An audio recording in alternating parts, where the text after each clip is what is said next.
If your store isn't optimized for conversions, you're going to be losing customers before they even consider buying. So in this video, I'm going to be auditing a real store and showing you how you can apply the core principles of CRO to maximize your store's performance. So let's dive right in. When I land on a store like this, I want the value proposition to be instant. So I should understand exactly what you're selling straight away. So these are some client examples of optimized hero sections to be done, just so you can see as a reference here. And every single one of these, what we're showing above the fold is, an image, the value proposition, and kind of a brief description of who the brand is and what their, unique selling points are, the main ones. And we're also giving in some form of social proof. Now you do have some social proof over here. So you got 12,000 happy customers. That's pretty good.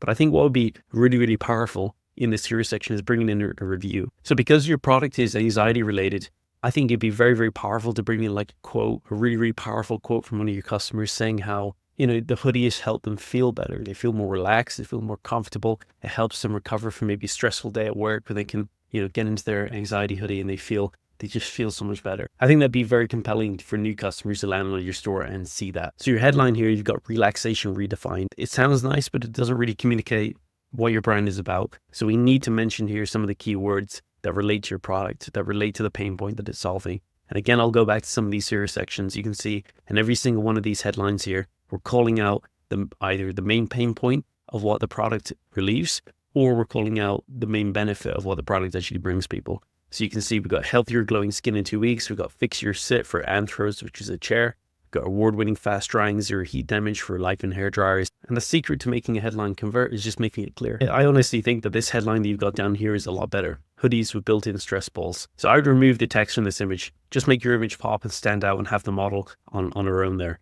Then what I would do is include a better headline underneath. You can even put it above here and just make everything fit this box a lot better. You should be having everything displayed in 650 pixels height. So everything from your announcement bar, your navigation menu, and your hero section, all of that should be visible within 650 pixels. I will also change your shop now button. I would actually put in shop anxiety hoodies, just to make it even more clear for people actually what they're actually shopping for. The problem with this is it looks like a button and it's not really communicating anything beneficial to people. The famous stress ball hoodie, that's not really saying anything. That needs to go with something that needs to be said by Bloomberg, or it needs to be said by someone else, because anyone can make that claim about themselves. So the featured in section over here, again, every site has got this on their store nowadays. So how you can make this a little bit more powerful is by just repurposing it in a different way. Either bring some quotes from the featured articles that you've been in with a snippet of what they said about your product, or bring some of these products, these logos in and put them around your product here in the hero section. What that will do is a bit different, is they will associate the logos with your product. So it's a little bit different way of doing it, but it just beats the trend of everyone sticking them in the scrolling bar where they're not really doing anything. So you go straight into your bestseller section down here. That's fine. I don't think you need to oversell it. You seem to be including a lot of copywriting here underneath every section.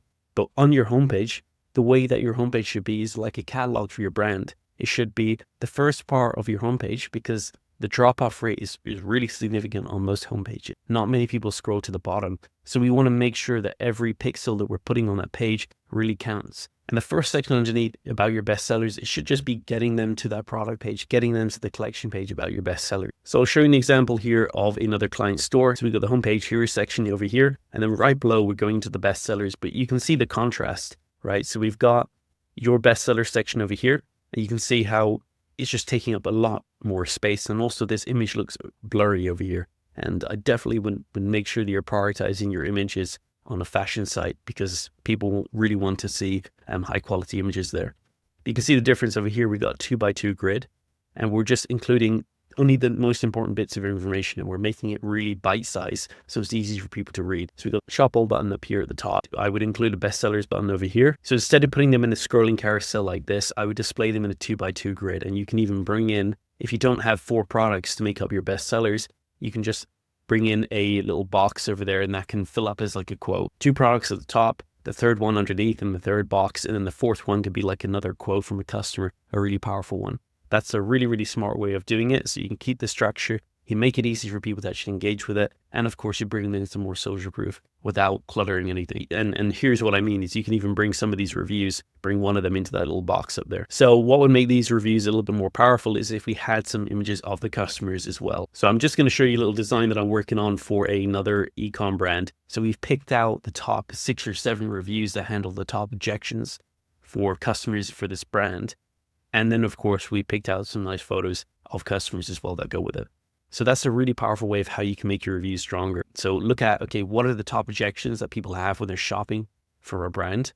And then what reviews, what customer reviews do we have that handle those objections, that address them? And they could be stuff like, okay, I'm wearing this anxiety hoodie. Is the fabric really good?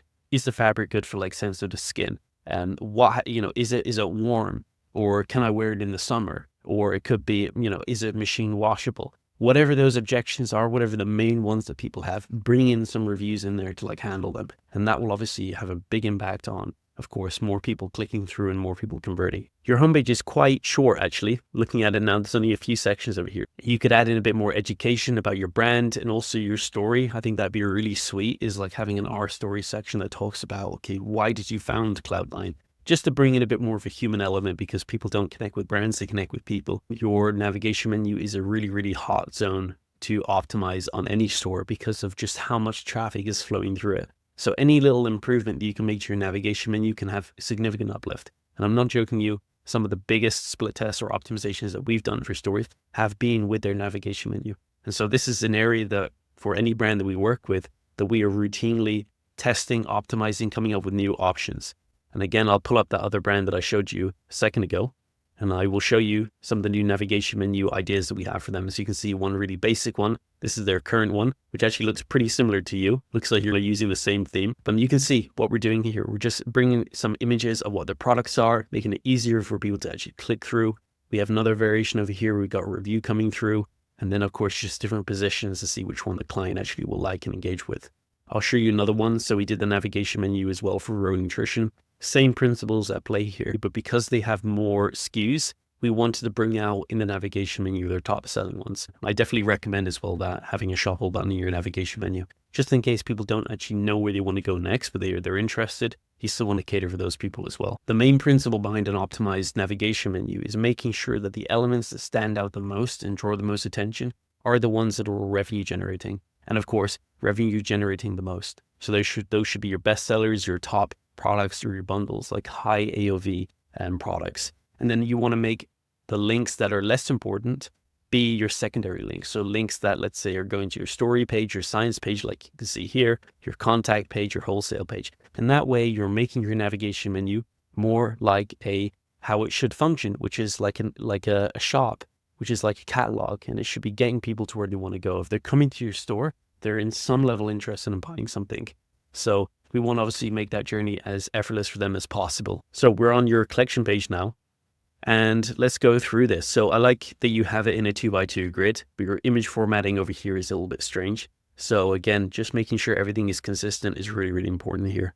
What I would say is I'm not a fan of like the gray background that you have behind your photos. Your model shots themselves are quite nice. I like the model shots that you have, but I'm not a fan of the background that you've got behind them. It just makes it look a little bit dark, and you want to make your contrast nice because you can have that color pop a little bit more. So I would remove this gray background, put it maybe on like a very, very light blue background or like a white background. And that will look a lot cleaner and a lot nicer. So the spacing is quite off here. We've got cloud hoodie, we got kids hoodie, we got the zip up hoodie. And this, I know you mentioned about the categories. This is where you can mention in your navigation when you break it into different categories if they want to, and also on your homepage. So if we quickly come back to that, underneath your bestseller section, you could have a shop by category down here, and that can obviously filter people into where they want to get to. So I agree that your collection page should have a banner. It should have something that maybe will educate people a little bit more.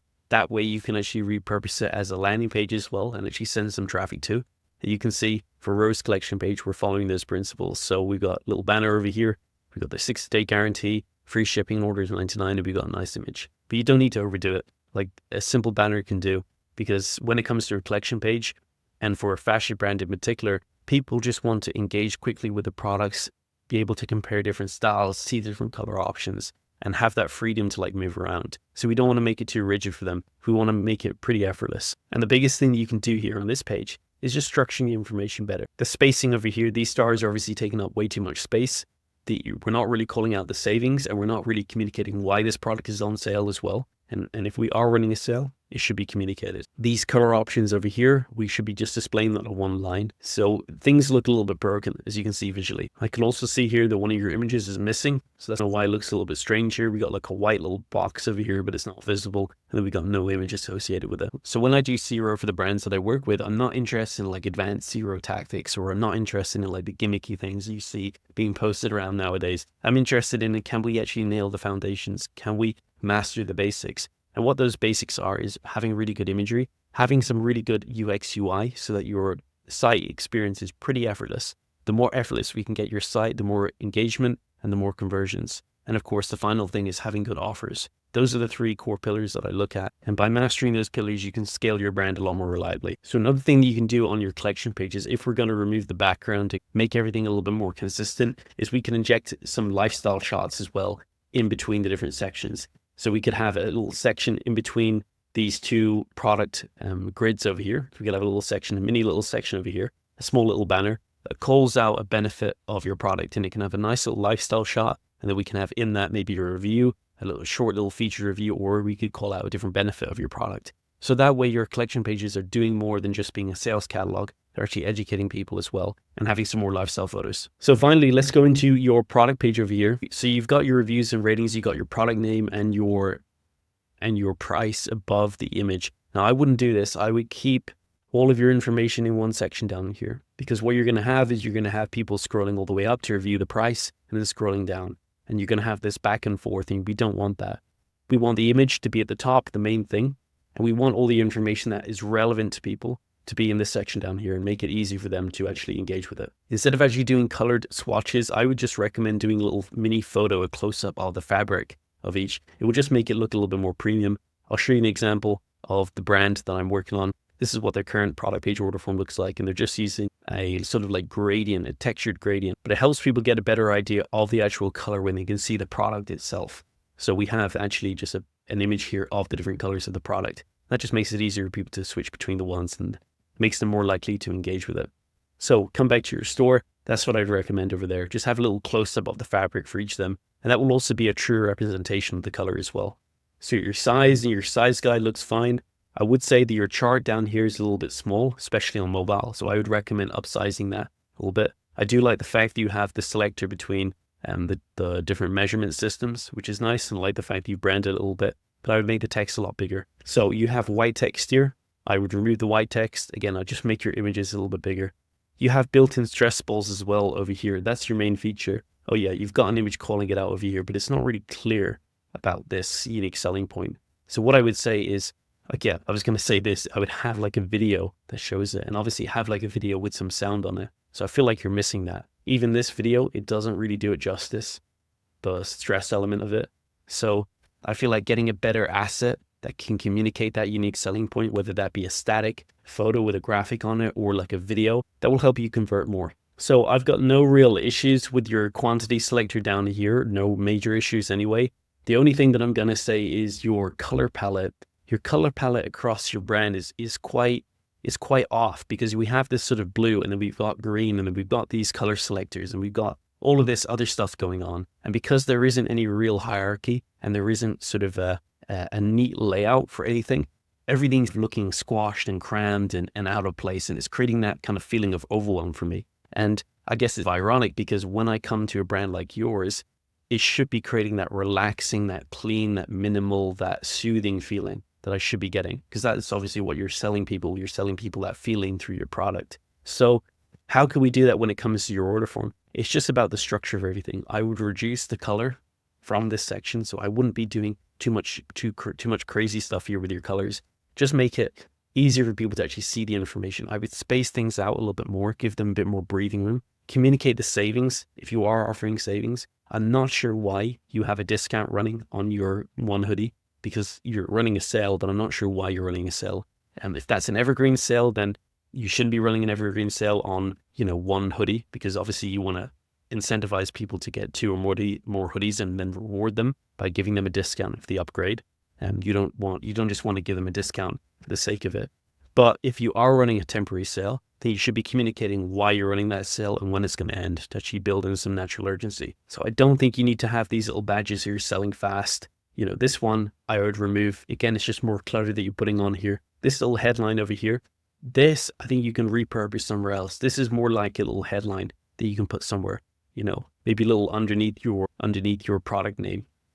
And what I would say is save the color for the free shipping. And these could be little check marks. So like check mark, you get free shipping, check mark, extra 15% off, check mark, extra 10% off. This, I would remove the discount from this. You have a 30-day guarantee, that's fine. If you are mentioning shipping over here, fast shipping worldwide doesn't really have the potency that it used to have. You want to be calling out when your shipping times are. Now, a lot of people don't want to mention them because they think their shipping times are quite long. In most cases, when I actually talk about this for founders, we find out their shipping times are actually above average. If your shipping times are above average, communicate that there. And of course, if someone likes your product, they're not going to mind waiting for a few extra days. But normally when people are buying something, they want to know what the shipping times are going to be, even if it's a little bit longer. It's better to communicate the shipping times than not communicate them at all. So you have more social proof down here. I would bring in some of this as well into your product carousel because again, the scroll depth, people are not going to scroll all the way down your site and engage with it. This seems to be a better asset down here to communicate the stress balls. So I like this one, but I think the photo quality should be a little bit higher. And it would be nice if there was some sound or something to communicate it if it has sound. So we have some nice customer photos down here. And this is honestly the first section that I'm seeing with your brand that is building some real credibility with me. And this is not a great sign because it's completely buried on your product page. Look at how much they have to scroll through to like get to that.